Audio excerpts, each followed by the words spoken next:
Hi everybody, Chef Kimmy-kun here, and today I'm going to bring you another of my top 5 picks. Alright, so today it's going to be my favorite authors. I love to read, and it was a slow process for me to get to love to read.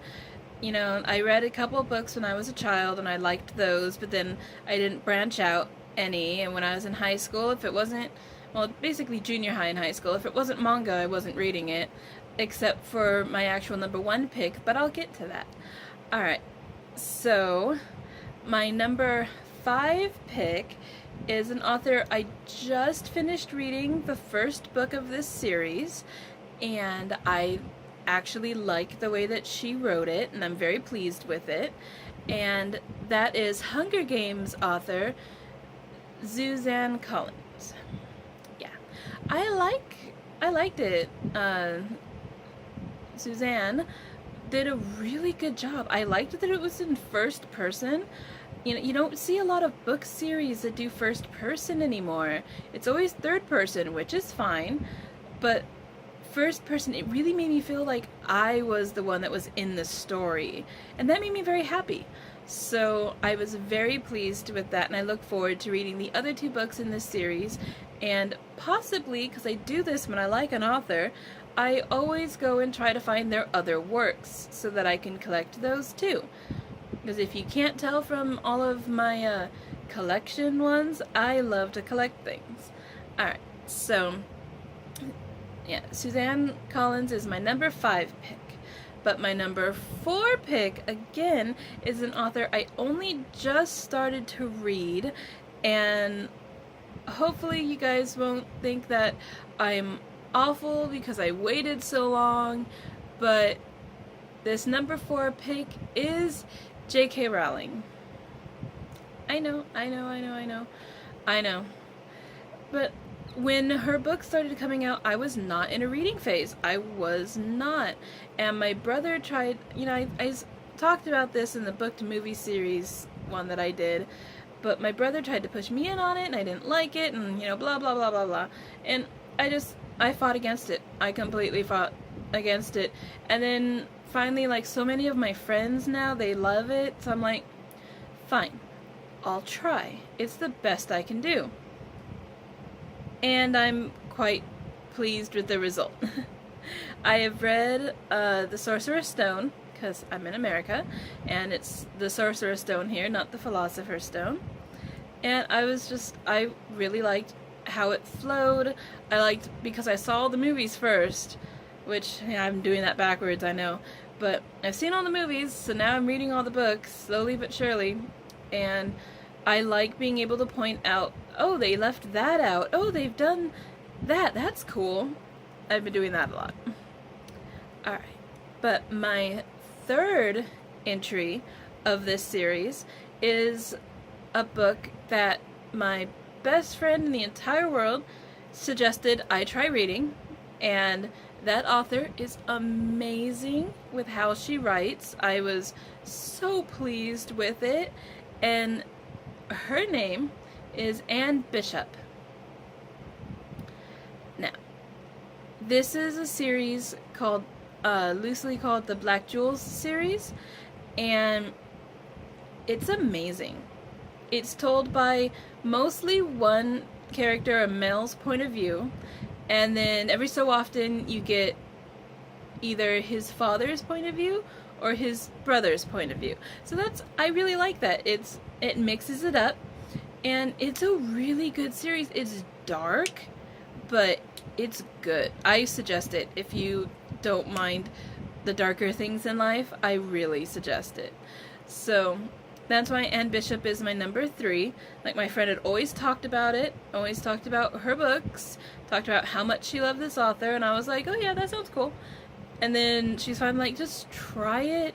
So it was on sale. I bought it. I read the first one and went, I have to get all of these now. All of them. There's something like, I think, 7 books in this series, because, you know, there's like the main trilogy, and then they have a sequel, and then they have this story and that one that they reference in the main series, but you didn't actually see. So it's a lot of fun. I suggest it. Go check out Anne Bishop's work. You won't be disappointed.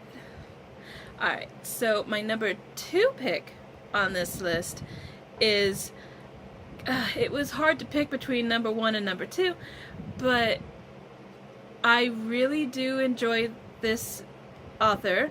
It's not one, it's a group, but that's perfectly fine. I have no problem with that.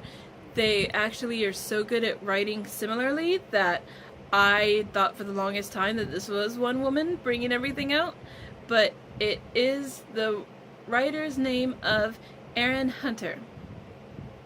Now, yes, I mentioned her in the manga authors that I love, but she mostly does actual, like, series.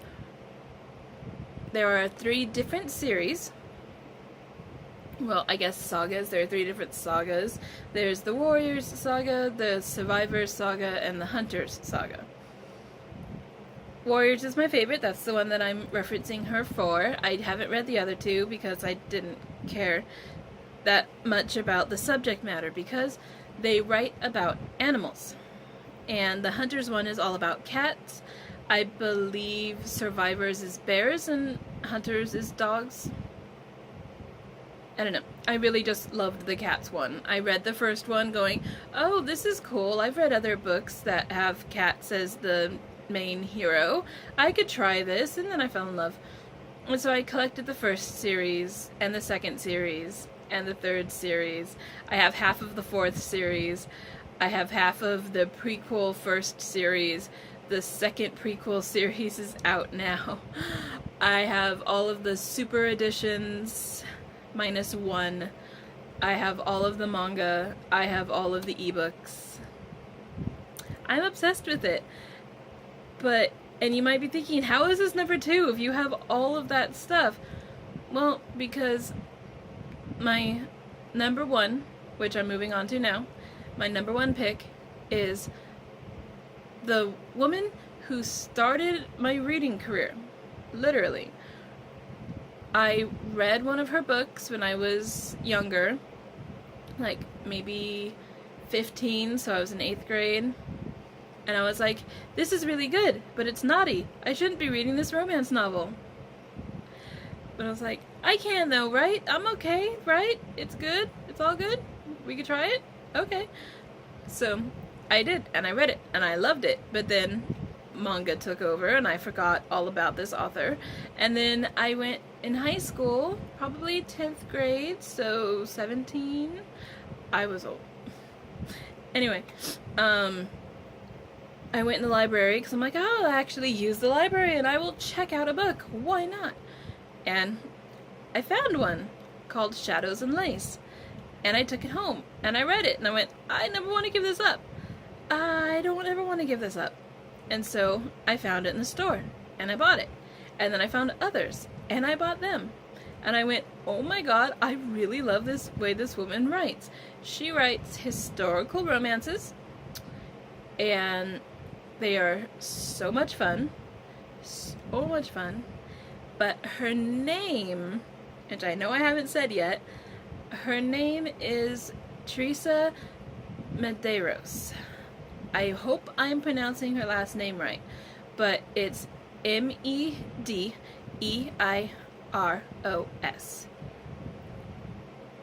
Well, Teresa, when she writes, oh my god. All of her characters, she's written a ton of books. A ton of them. But all of her characters are different. Like, there are no 2 females that I go, oh, this is like the same character, she's been using it. No. She has probably written close to 15, like in between maybe 15 and 20 books. And all of her female leads are different. They all come from a different time period, a different background, different everything. She's even done a couple where the first book has come out and then she does the child of the next one. I love it. Oh my god. If you haven't read any good romance novelists and you really want to get into a good one that will get you hooked, then try her. Seriously. She's my number 1 pick for a reason. Alright. So, If you haven't already, please hit that like button and subscribe down below and leave me a comment. And I hope I see you guys in the next video. Alright, bye-bye.